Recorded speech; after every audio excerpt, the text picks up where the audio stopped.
What you're about to see in this video is, I guarantee you, the best piece of fighting video gaming you will ever lay your eyes on. Developed by Spanish game studio Novarama and exclusively released on Sony's PS Vita handheld, Reality Fighters combines the fighting game genre with augmented reality. With its character customization features, it's been reported that Reality Fighters has over 8 trillion possible fighter combinations for you to make. I used to love this game so much as a kid before I became addicted to the drug that is Marvel vs. Capcom 3, and I would play this game all the time. I will admit though, that as time went on and I became an old man, I completely forgot about the game.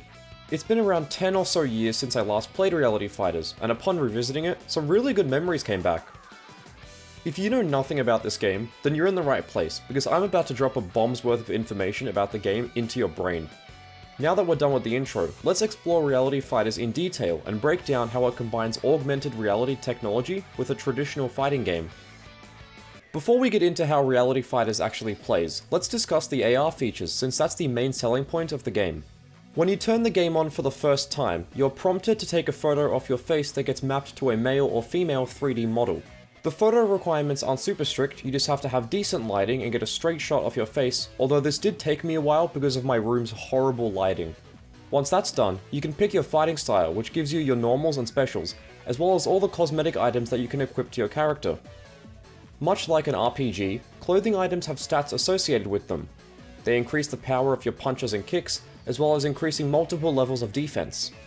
There are a lot of items for you to equip, and my character ended up looking like a total idiot in my quest for good stats. There are also a lot of fighting styles for you to choose from. From realistic styles like boxing and Muay Thai to styles like zombie, Reality Fighters has a lot of funny animations that your character can perform, and it gives the game a nice sense of replay value as you can try to unlock them all. By playing matches, you earn stars, which are the game's currency. Once you have enough stars, you can purchase new styles, clothes, weapons, etc. to try and give you a boost in battle. Overall, the character customization isn't bad. It's not super in-depth, and as a very early PS Vita game, I wasn't expecting anything super crazy, but the customization suite in Reality Fighters still provides a good time due to the creativity tools the game offers you. Another major AR feature in the game are the stages. I completely forgot about this until I replayed the game for this video, but the stages are images of real locations that act as backgrounds for you to fight in front of. Moving the system itself around like you're filming something on a phone will move the camera, and you need to do this because the characters will often go to the ends of the screen and become almost impossible to see. It's very hard to hold the Vita in a comfortable position while playing this game, because while you're pressing the buttons and moving the stick or D-pad to fight, you're naturally shaking the system a bit, which in turn moves the camera. You can also use the Vita's rear camera to get footage in real time as a stage, and I love this feature. There are technically an infinite number of stages due to this, and it's always fun to see a real-life location you know being distorted in the game. As a launch title for the Vita, the game's AR features take priority over the actual gameplay due to it essentially being a tech demo for the Vita's brand new camera technology. Okay, now let's get into the fighting part of Reality Fighters. For starters, you can play with either the game's touch-based controls where you tap and flick both the front and rear touchscreens of the Vita, or you can use a more traditional button layout with motion inputs. I prefer to use the button layout as doing motion inputs is half the fun of fighting games for me, but the touch controls aren't that bad. They can be a little bit unresponsive at times as you frantically try and swipe your way to victory, but it's decent fun overall. If you're like me and play with the button layout, you'll find that Reality Fighters isn't an easy execution game with one-button specials like Smash Bros, for example. Instead, Reality Fighters contains proper motion inputs, like quarter circles, half circles, DP motions, etc., and this is one of the things that helps make it feel sort of like an actual big-budget fighting game. The other element of the game that makes it feel this way is how fights work. You fight one other character, and the first person who wins 2 rounds wins the game. Look, Reality Fighters isn't trying to reinvent the fighting game genre, but with its use of traditional motion inputs and character creation, it provides a unique experience for not only the PS Vita's library of games, but I think also the fighting game genre as a whole. However, and I did mention this when discussing the touch controls, but Reality Fighters is unresponsive at times.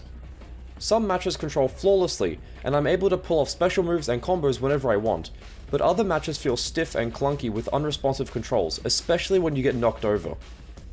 There's a full second or two after you get back up where you literally cannot input anything because the game will eat your inputs, and you can use this strategy to destroy the AI. Other than creating and customizing your character, Reality Fighters does have some extra modes for you to play. There's a story mode, survival, time attack, quick fight, etc. And it's really nothing you haven't seen before, it's not that special. The story mode, however, does follow your character training under Mr. Miyagi, and that's not a joke, that's actually his name. It's literally Mr. Miyagi from The Karate Kid. Story mode is essentially a gauntlet of enemies with some minigames thrown in there, and I beat the whole thing in around 30 minutes. There are some funny cutscenes in this mode, but it's not that great overall due to its very short length and highly repetitive nature. With that being said, it's still the most interesting mode the game has to offer. The others are kind of boring and get old really quickly. There's also online multiplayer, but unfortunately I never got a chance to test this out because really, who's still playing this game? Overall, while fun for a bit, the novelty of Reality Fighters quickly wears thin. The game does have some decent fighting mechanics and some entertainment AR gimmicks, but the unresponsive controls and boring AI matches kill any long-term potential this game may have had. Due to the PS Vita never really taking off quite like how the 3DS did after a while, I was never able to play multiplayer as a kid, but as a single player experience, Reality Fighters is fun in short bursts. If you're looking to play a PS Vita fighting game, I'd recommend something like Ultimate Marvel vs. Capcom 3 or even Dead or Alive 5 Plus over Reality Fighters, since they are literally console quality games that look and perform fantastic on the Vita. However, if you somehow get the chance to play Reality Fighters, yeah, try it out, you may like it.